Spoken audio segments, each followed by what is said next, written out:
नमस्कार साथियों, आप सभी का पुनः स्वागत है काफ़ी लंबे समय के बाद आपके अपने यूट्यूब चैनल देवांगन क्लासेस पर। बहुत ही बड़ी न्यूज़ यहाँ पे देखने को मिल रही है साथियों। आज जो है लोक शिक्षण संचालनालय के द्वारा छत्तीसगढ़ शिक्षक भर्ती से संबंधित विज्ञापन जो है जारी कर दिया गया है। अगर आप सहायक शिक्षक की तैयारी कर रहे हैं तो ये न्यूज़ आपके लिए बहुत अच्छी हो सकती है क्योंकि लोक शिक्षण संचालनालय के द्वारा व्यापम के द्वारा कर्मचारी चयन मंडल के द्वारा जो है शिक्षक भर्ती का जो विज्ञापन है वो जारी कर दिया गया है। आइए हम विस्तृत विज्ञापन की जो है चर्चा संपूर्ण तरीके से करते हैं। बहुत सारे लोगों के मन में जो है बहुत सारे डाउट रहते हैं, तो उम्मीद करता हूँ कि इस वीडियो के माध्यम से आपको अपने सारे डाउट जो है का समाधान हो जाएगा। तो चलिए, वीडियो थोड़ा-सा लंबा हो सकता है तो आप ध्यान रखिएगा। ठीक है? पूरा संपूर्ण वीडियो देखिएगा ताकि आपका एक-एक जो डाउट है वो क्लियर हो जाए। तो आइए चर्चा करते हैं संपूर्ण विस्तृत विज्ञापन के बारे में। जैसा कि आप सभी जान रहे हैं कि शिक्षक और सहायक शिक्षक दोनों का जो है आवेदन आना है, लेकिन सबसे पहले जो है सहायक शिक्षक के रिक्त पदों पर ऑनलाइन आवेदन जो है व्यावसायिक परीक्षा मंडल की वेबसाइट पर जो है दिया गया है, जो कि अब जो है कर्मचारी चयन मंडल जिसका नाम हो चुका है। आइए समझते हैं क्या-क्या चीज़ें हैं, सारी चीज़ें एक-एक करके। सहायक शिक्षक 2 संवर्ग में जो है भर्तियाँ आती है, एक तो ई संवर्ग और दूसरा टी संवर्ग में। ठीक है? ये अराजपत्रित तृतीय श्रेणी जिसका पे स्केल होता है लेवल 6 का, इसकी जो है जॉब होती है, अराजपत्रित जॉब है। सहायक शिक्षक जो है इसको कहा जाता है। ई संवर्ग में अलग-अलग जिलों में जो है अलग-अलग पद निकले हुए हैं। अगर मैं एक-आध जिले की बात करूँ, जैसे बलौदाबाजार, भांटाफिरा में टोटल जो है 80 पद हैं, जिसमें अलग-अलग संवर्ग के जो है अलग-अलग पद निकले हुए हैं। अगर आप एक-एक करके सारे संवर्गों को जानना चाहें तो उसका एक रोस्टर आया हुआ था, उसमें आप जो है देख सकते हैं। बाकी अनारक्षित में कितना है, अनुसूचित जाति, अनुसूचित जनजाति, पिछड़ा वर्ग में कितना-कितना है, महिलाओं के लिए कितना है, वो आप यहाँ पे एक-एक करके देख सकते हैं। तो इसके बारे में हम ज़्यादा चर्चा नहीं करेंगे। आप इस नोटिफ़िकेशन के माध्यम से जो है जान सकते हैं। ठीक है? और दूसरा दूसरा आता है टी संवर्ग। ट्राइबल एरिया के जो सहायक शिक्षक होते हैं, इसको जो है टी संवर्ग कहा जाता है। ये भी सेम रहता है, इसमें अलग-अलग जिलों के अलग-अलग जो है पद, यहाँ पे जैसे मैं बात करूँ बस्तर का 125 पद, इसी तरीके से बीजापुर, दंतेवाड़ा और भी जितने भी ट्राइबल वाले एरिया आते हैं, वहाँ के जो है पद यहाँ पे जो है निकला हुआ है। ठीक है साथियों? इसी तरीके से और भी बहुत सारे जिले के जो है निकले हुए हैं। ठीक है? इस पर हम चर्चा नहीं करेंगे, आप जो है इसको नोटिफ़िकेशन के माध्यम से देख लीजिएगा। सबसे महत्वपूर्ण आता है कि इस भर्ती के लिए क्या योग्यताएँ, क्या पात्रता जो है होनी चाहिए, ठीक है? तो सीधी भर्ती परीक्षा में पात्र होने के लिए अभ्यर्थियों को कुछ महत्वपूर्ण शर्तों को जानना समझना होता है। तो यहाँ पे सर्वप्रथम बात किया गया है एज लिमिट के बारे में, जो कि बहुत ही महत्वपूर्ण जो है मुद्दा रहता है और बहुत लोगों को डाउट भी रहता है और बहुत सारे परिवर्तन भी पिछले भर्तियों के हिसाब से जो है यहाँ पे किया गया है। पिछली भर्तियों में बहुत सारे नियम दूसरे थे, लेकिन इस बार जो है बहुत सारे नियमों में बदलाव किया गया है। तो ये वीडियो आपके लिए बहुत ही फ़ायदेमंद हो सकता है, तो ज़रूर आप इस वीडियो को पूरा तरीके से देखिएगा, ठीक है? चलिए एज लिमिट की बात कर लें अपन। तो 1 जनवरी 2026, ध्यान रखिएगा, ये डाटा जो है ध्यान रखिएगा। 1 जनवरी 2026 को अगर आपकी न्यूनतम आयु 21 वर्ष है और अधिकतम 35 वर्ष हो गई है ना? यानी 21 से 35, ठीक है? तब आप इस भर्ती के लिए पात्र हो। और अगर 1 जनवरी है ना? 1 जनवरी के पहले ही आपका 21 वर्ष पूरा हो, उसके बाद जैसे किसी का जनवरी, फरवरी में किसी का बर्थडे आता है, किसी का मार्च में आता है, मार्च 26, अप्रैल में, तो ऐसे लोग पात्र नहीं होंगे। उसके पहले जो है आप 21 वर्ष पूरे कर लिए हो, तभी आप उसके लिए पात्र होंगे और अधिकतम 35 वर्ष, 35 से ज़्यादा अगर आपका हो जाता है जनवरी के बाद, जैसे 35 साल 1 महीना, 2 महीना, तो पर भी आप उसके लिए एलिजिबल नहीं रहोगे, ठीक है? तो यहाँ पे एज लिमिट जो है 21 वर्ष से 35 वर्ष होना चाहिए, कब? 1 जनवरी 2026 की स्थिति में, ठीक है साथियों? कुछ छूट भी यहाँ पे प्रदान किया गया है एज लिमिट में। यदि अभ्यर्थी जो है छत्तीसगढ़ के अनुसूचित जातियों, अनुसूचित जनजातियों यानी एसटी-एससी और पिछड़ा वर्ग जिसमें गैर creamy layer, non creamy layer का हो, उसके उच्चतम आयु सीमा में 5 वर्ष की शिथिलनीय होगी। यानी अगर आप एसटी-एससी, ओबीसी हैं तो 5 वर्ष आपको छूट मिलेगा। यानी उनके लिए हो जाएगा 35 प्लस 5 यानी टोटल 40 वर्ष। कब? 1 जनवरी 2026 की स्थिति में। अगर आप 40 वर्ष होते हैं एसटी-एससी, ओबीसी तो भी आप इसके लिए जो है पात्र रहेंगे। ठीक है साथियों? दूसरा, छत्तीसगढ़ सिविल सेवा महिलाओं की नियुक्ति के लिए विशेष उपबंध नियम 1997 के उपबंधों के अनुसार महिला अभ्यर्थियों के लिए उच्चतम आयु सीमा अधिकतम 10 वर्ष शिथिलनीय होगी। अगर आप छत्तीसगढ़ सिविल सेवा में जो है मतलब उसके लिए हैं, तो महिलाओं के लिए कहा गया है यहाँ पे, ठीक है? इसके नियमों के अनुसार महिलाओं के लिए 10 वर्ष जो है शिथिलनीय रहेगी, यानी 10 वर्ष की छूट जो है महिलाओं को प्रदान यहाँ पे किया गया है। ठीक है? ठीक है साथियों? तो बहुत लोगों को डाउट रहता है, यानी 35 तो अधिकतम हमारा है प्लस 10 वर्ष और छूट आपको मिल जाएगी, यानी टोटल जो है छूट आपको कितनी मिल जाएगी? 45 वर्ष मिल जाएगी। कब? अगर आप जो है महिला हैं।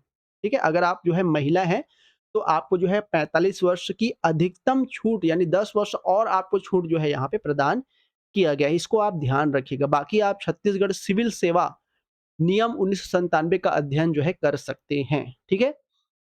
दिव्यांगजन व्यक्तियों को सामान्य प्रशासन विभाग के निर्देश के अनुसार आयु सीमा में छूट, जो भी दिव्यांग साथी हैं हमारे, उनको भी जो है कुछ छूट दिया जाता है, तो वो आप देख सकते हैं। जो तीसरा कॉलम है वो महिलाओं के लिए है, ध्यान रखिएगा, सबके लिए नहीं है, है ना? केवल छत्तीसगढ़ की महिलाओं के लिए 10 वर्ष की अधिकतम और छूट जो है प्रदान किया जाता है। आगे हम और चर्चा करेंगे, ठीक है? हाँ, 5वां पॉइंट क्या कहता है? ऐसे अभ्यर्थियों के संबंध में जो छत्तीसगढ़ शासन के कर्मचारी हों या रह चुके हों, नीचे विनिर्दिष्ट की गई सीमा तथा शर्तों के अध्ययन रहते हुए उच्चतर आयु सीमा शिथिलनीय होगी। ऐसे अभ्यर्थी जो स्थायी या अस्थायी शासकीय सेवक हैं, जैसे कोई शासकीय सेवक पहले से हैं, है ना, कार्य कर रहे हैं, तो उनकी जो अधिकतम छूट है वो 38 वर्ष से अधिक आयु का नहीं होना चाहिए, ध्यान रखिएगा, ठीक है? ऐसे अभ्यर्थी जो अस्थायी रूप से पद धारण कर रहा हो और किसी अन्य के लिए आवेदन कर रहा हो, 38 वर्ष से अधिक आयु का नहीं होना चाहिए। यह रियायत आकस्मिकता निधि से वेतन पाने वाले कर्मचारियों, कार्यभारित कर्मचारियों तथा परियोजना कार्यान्वयक समितियों में कार्यरत कर्मचारियों को भी अनुज्ञेय होगी। यानी जो शासकीय सेवा में हैं, ठीक है, या रह चुके हैं, उनको जो है 38 वर्ष से अधिक आयु का जो है नहीं होना चाहिए। ठीक है? ऐसे अभ्यर्थी जो छटनी किया गया शासकीय सेवक हो, उसे अपनी आयु में से उसके द्वारा पूर्व में की गई संपूर्ण अस्थायी सेवा अधिकतम 7 वर्ष तक की कालावधि, भले ही वह कालावधि 1 वर्ष से कई बार जो है सेवाओं का योग हो, कम करने के लिए अनुज्ञात किया जा सकता है ना? तो कुछ कार्य अगर कर लेते हैं तो उसमें आपको जो है छूट मिलती है, ये पॉइंट जो है कहा गया है, ठीक है?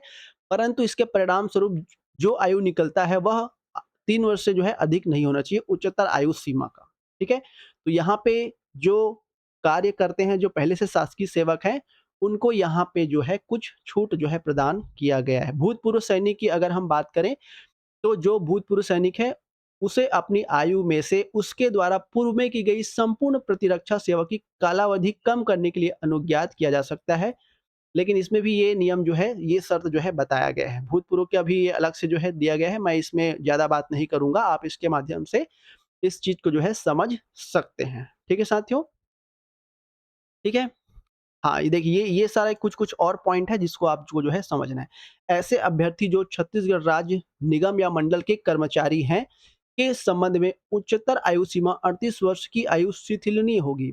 वही चीज़ें जो अभी हमने चर्चा किया कि अगर आप छत्तीसगढ़ राज्य के मंडल के कर्मचारी हैं, कोई भी निगम है, कोई भी मंडल है, उसके कर्मचारी हैं, तो आपको 38 वर्ष तक की आयु शिथिलनीय रहेगी। ठीक है? हाँ, चलिए और आगे समझते हैं। बहुत सारे अलग-अलग डाउट हैं जो आपको जो है समझना है, जानना है। ठीक है? देखो, यहाँ पे एक पॉइंट और है यहाँ पे। उपरोक्त संवर्गों के किसी एक या एक से अधिक आधार पर छूट प्राप्त करने के उपरांत शासकीय सेवा में प्रवेश के लिए अधिकतम आयु 45 वर्ष से अधिक नहीं होगी। ये पॉइंट भी आप समझिएगा।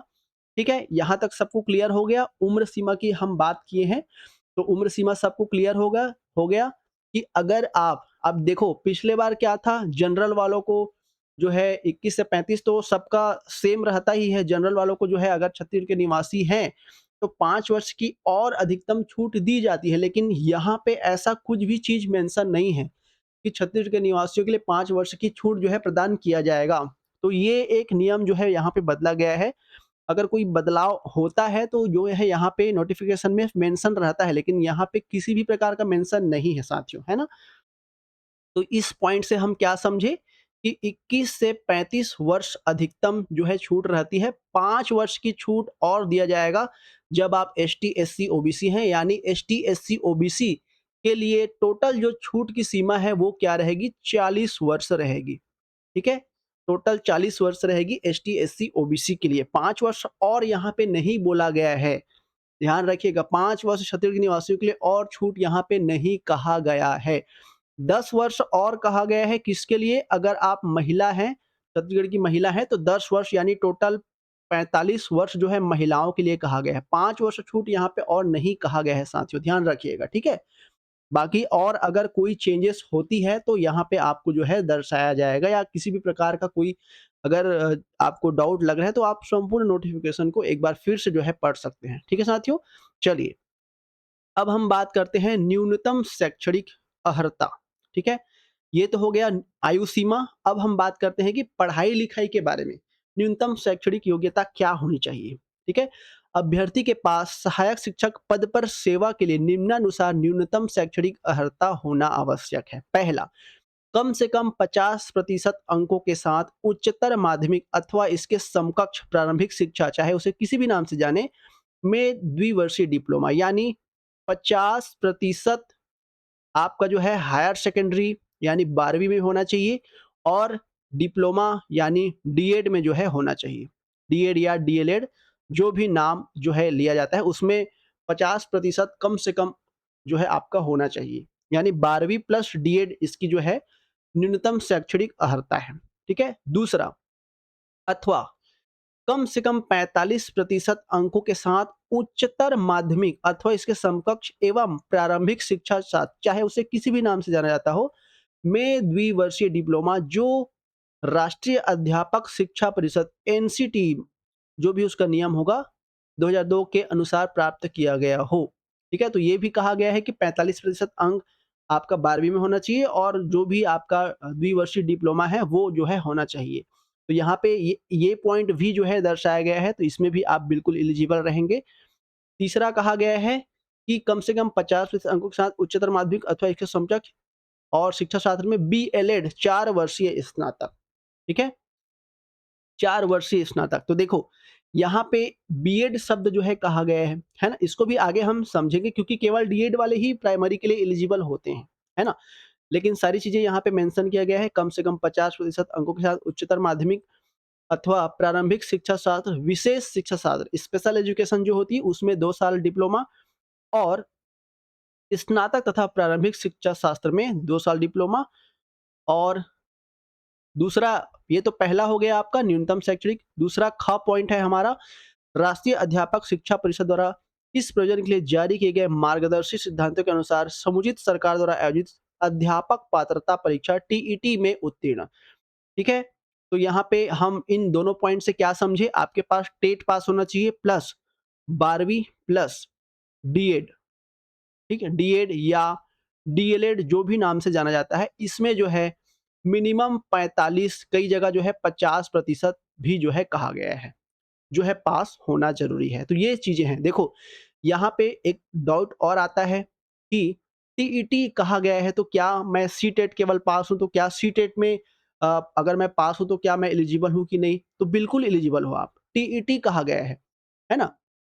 टीईटी कहा गया है यानी समुचित सरकार द्वारा आयोजित अध्यापक पात्रता परीक्षा, सेंट्रल चाहे हो या फिर चाहे छत्तीसगढ़ में जो सीटेट होता है वो, तो दोनों में से कोई एक भी अगर आप पास हैं तो आप जो है बिल्कुल एलिजिबल रहेंगे।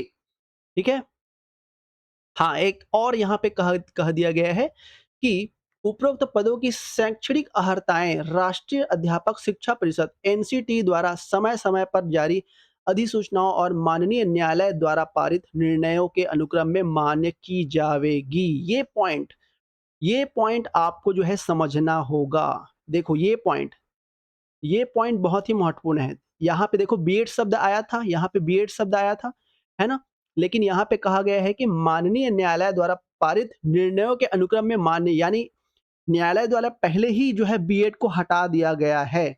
इसलिए ये मत सोचिए कि बीएड अगर दिया है तो वो जो है एलिजिबल रहेंगे। यहाँ पे स्पष्ट शब्द में कहा दिया गया है कि न्यायालय के द्वारा जो निर्णय पारित किया जा चुका है, वो नियम भी इसमें जो है मान्य रहेंगे। ठीक है साथियों? तो यहाँ पे 45% भी कहा गया है, तो 45% और 50 के बीच में जिसका होगा वो भी मान्य रहेंगे, यहाँ पे स्पष्ट रूप से कह दिया गया है। चूँकि न्यायालय में ही ये छूट जो है प्रदान किया गया था, है ना?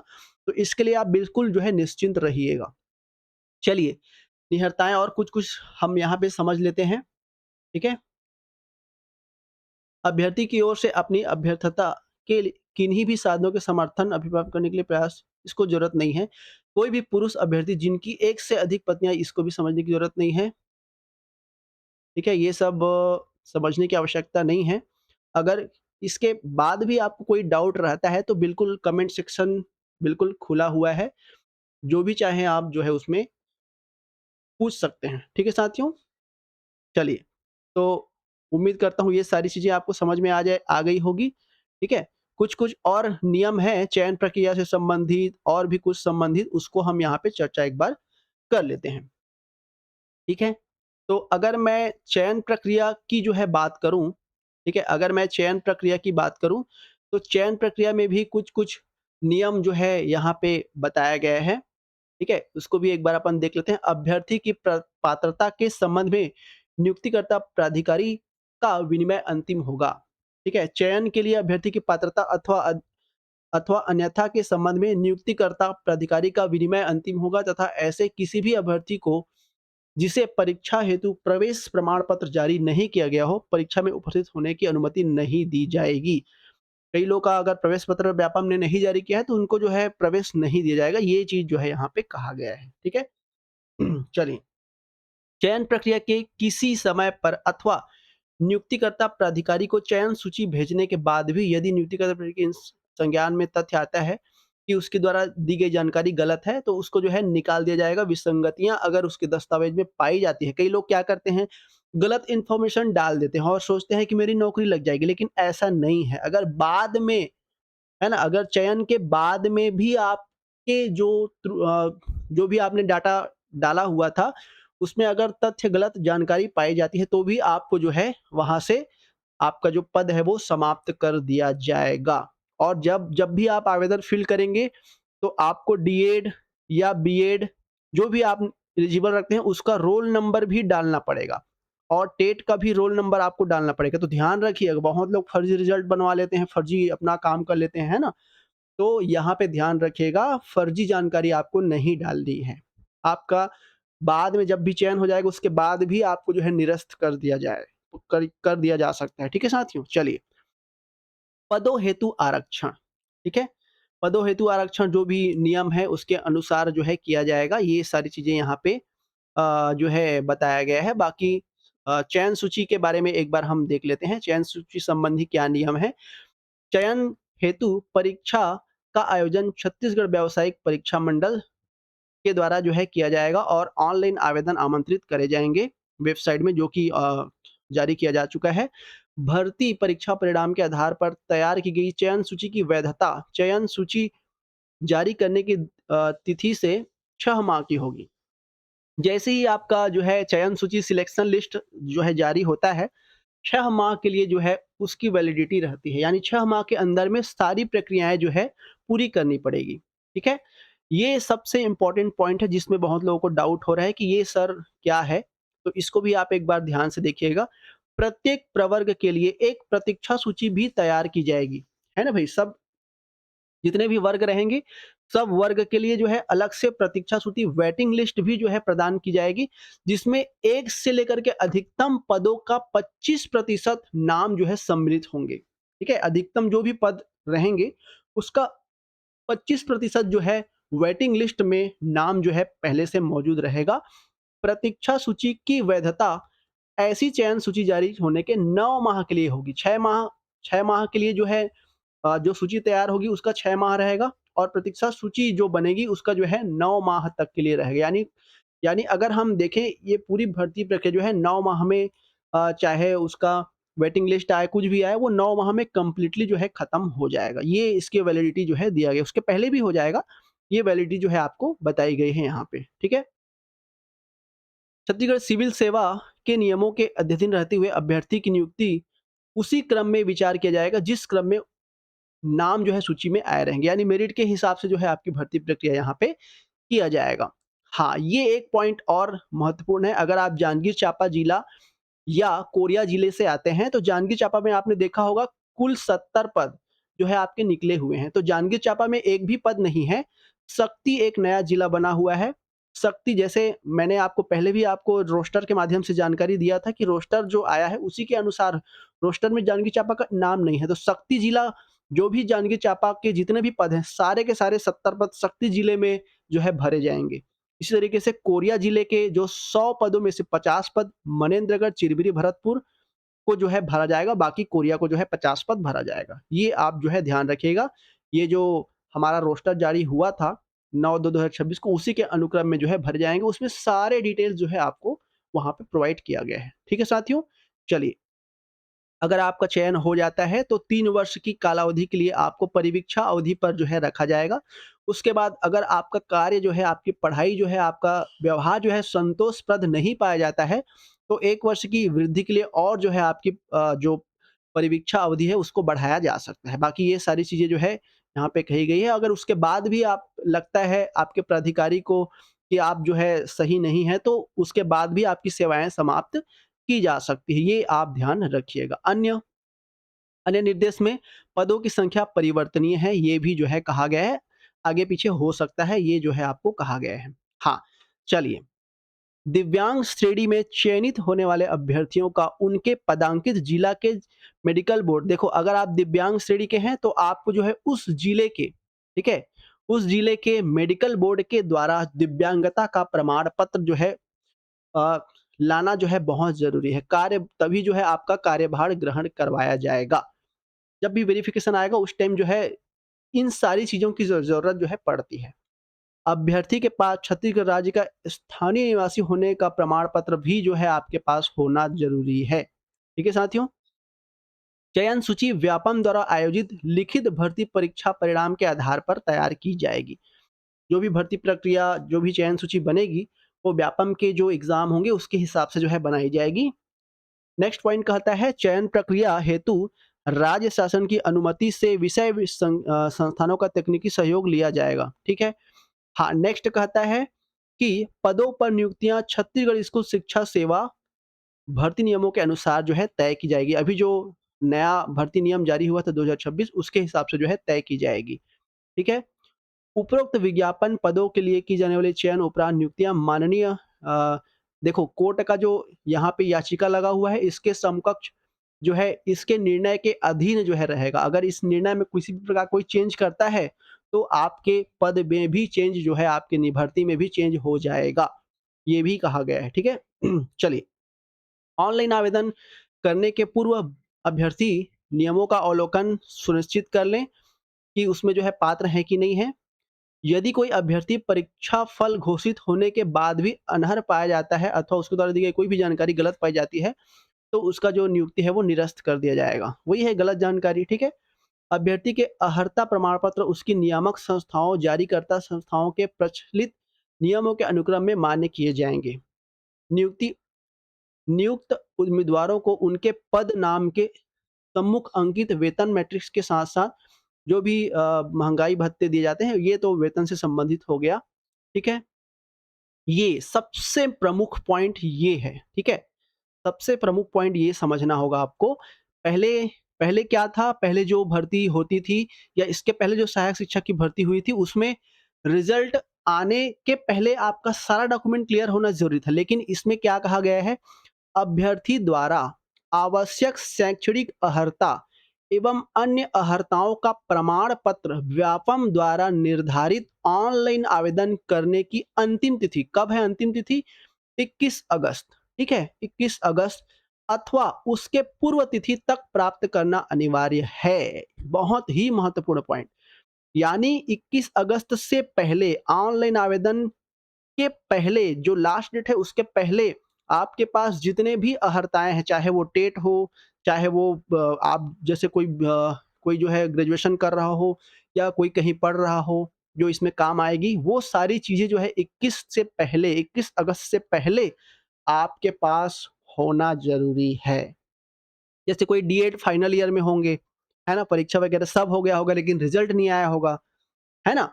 तो रिज़ल्ट आपके अगस्त से पहले आना ज़रूरी है, ये चीज़ यहाँ पे कहा गया है। कई लोग कई लोग जो है टेट पास नहीं हैं, हो सकता है कई लोग अभी जो सितंबर में सीटेट होने वाली है उसका इंतज़ार कर रहे होंगे, तो सितंबर में सीटेट होगा, तो वे लोग बिल्कुल मान्य नहीं हैं, मैं पहले ही बोल दे रहा हूँ। सितंबर में अगर सीटेट है, तो वो मान्य नहीं होंगे, क्यों? क्योंकि 21 तारीख से पहले रिज़ल्ट होना ज़रूरी है और सितंबर में होगा तो कहाँ से रहोगे, है ना भई? तो ये चीज़ आप बिल्कुल ध्यान रखिएगा। ठीक है साथियों? चलिए, आरक्षित श्रेणी में चयनित अभ्यर्थियों को सक्षम प्राधिकारी द्वारा जारी स्थायी प्रमाण पत्र प्रस्तुत करना होगा, अन्यथा विज्ञापन के तहत दर्शित छूट आयु का लाभ नहीं होगा। जो स्थायी जाति है, जो निवास है, ये सारी की सारी चीज़ें जो है 21 तारीख से पहले जो है आपके पास मौजूद होना ज़रूरी है, तभी जो है आपको लाभ मिलेगा। अगर अगर आप एसटी, एससी, ओबीसी से संबंधित हैं, तो आपके पास जाति प्रमाण पत्र होना ज़रूरी है ताकि आप इसका लाभ ले सकें। अगर नहीं है तो आप इसका लाभ नहीं ले पाएँगे। ठीक है साथियों? तो ये सारी चीज़ें जो है यहाँ पे कहा गया है। अनुसूचित जनजाति, अनुसूचित जाति के विवाहित महिला अभ्यर्थी को अपने नाम के साथ पिता का नाम अंकित जाति प्रमाण पत्र प्रस्तुत करना अनिवार्य होगा। ये पॉइंट भी आप समझिएगा। जैसे कई लोग छत्तीसगढ़ शासन के शासकीय विभाग या कार्य करते हैं, पहले से मतलब किसी जॉब में हैं, किसी भी उपक्रम में हैं, चाहे वो राष्ट्रीयकृत या अराष्ट्रीयकृत बैंक हो, निजी संस्थान हो या किसी भी विश्वविद्यालय में कार्यरत हैं, तो उन्हें अपने नियोक्ता प्राधिकारी के द्वारा अनापत्ति प्रमाण पत्र प्रस्तुत करना होगा। यानी आपको एनओसी लेना है। अगर आप कहीं कार्य कर रहे हैं किसी बैंक में या किसी भी अन्य संस्थाओं में, तो आपको एनओसी लेना ज़रूरी है। ठीक है साथियों? बाकी विस्तृत विज्ञापन जो है एजू पोर्टल के माध्यम से आपको मिल जाएगी। ठीक है? और इसकी लिखित परीक्षा की जो संभावित तिथि है वो 11 अक्टूबर 2026 रखा गया है। तो उस दिन जो है आपका एग्ज़ाम जो है होना है। ठीक है साथियों? चलिए, तो ये सारी चीज़ें जो है यहाँ पे कहा गया है, ठीक है? तो उम्मीद करता हूँ कि ये सारे नियम आपको समझ में आए होंगे। अगर इसके अलावा आपको किसी भी प्रकार का और कोई डाउट है तो कमेंट सेक्शन खुला हुआ है, बिल्कुल उसमें जा कर के आप जो है कमेंट कर सकते हैं। ठीक है साथियों? उम्मीद करता हूँ आपको ये जो भी जानकारी है वो अच्छी लगी होगी, सही लगी होगी। अगर अच्छी लगी है तो बिल्कुल हमारे चैनल को सब्सक्राइब कर लीजिएगा। ठीक है साथियों, स्वस्थ रहिए, मस्त रहिए और देखते रहिए देवांगन क्लासेस। Thank you.